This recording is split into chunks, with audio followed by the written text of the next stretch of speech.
Rocco Del Ferrari joined the team as a freshman when we were still wrestling in a very small room. I refer to it as the days of heroic wrestling. We had no padding on the walls. There wasn't the opportunity to fly through a window if one fell just the wrong way.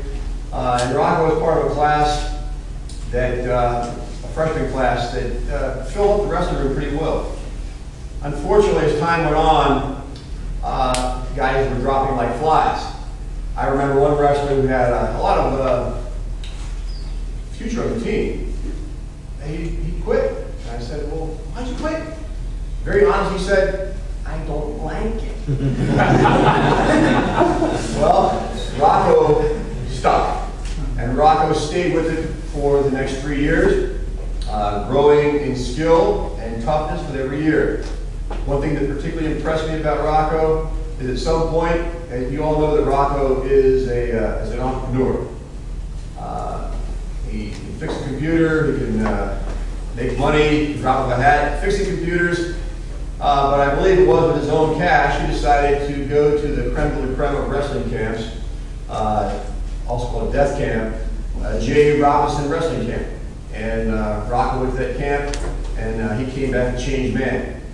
That didn't mean he won all the rest of his matches, but the attitude he showed on the mat was very notable from then on.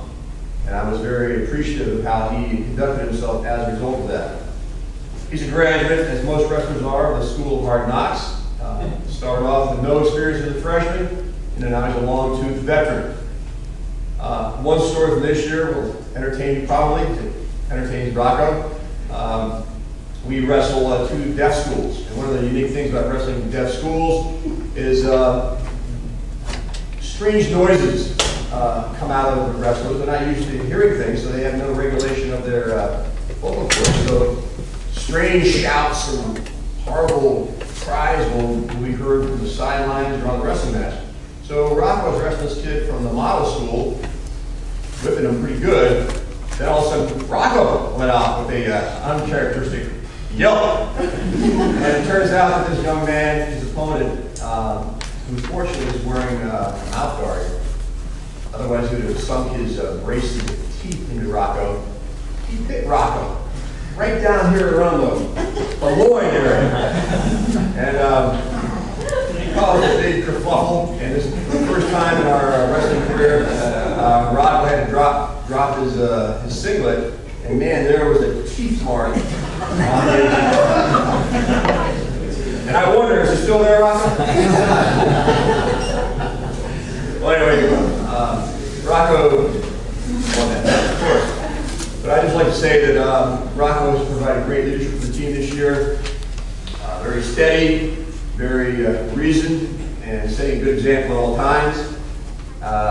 In the mid-season, I came down with a pretty debilitating illness, and Rocco took over and made sure the team continued through a couple tournaments that unfortunately I had to miss. So I'm very proud to award Rocco this year's Cavalier Award.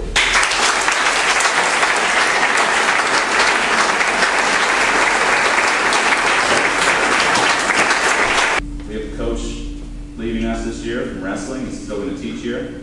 Chris Breslin stepping down. And he and I talked about it for the last couple of years, and I've sort of begged him to keep coaching. But this is final this year, and on the one hand, I was thinking about it in the spring. It's just a huge loss for just the athletic program and the wrestling program in particular to lose Chris. But on the other hand, without Chris, we would not have a wrestling program here at the Heights. Chris got it started with his son Max when he was in high school. Actually used to hold practices here, carry mats up here every day in the wintertime from the gym.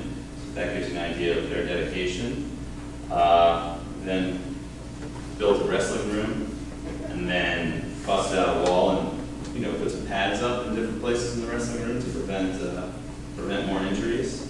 But he also built up a very solid program in our small school league 2 years ago now, when his son Max was a senior. We were the runner-up. It was a very tough loss in the league championship by just 1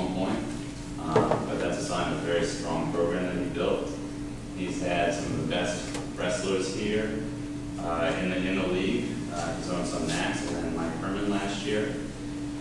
And he has formed a math club in the lower school to get people interested in wrestling. And the effect of that has been that this year we had 45 middle school wrestlers on the middle school wrestling team. We're twice the size of modern day's team. So that was pretty neat.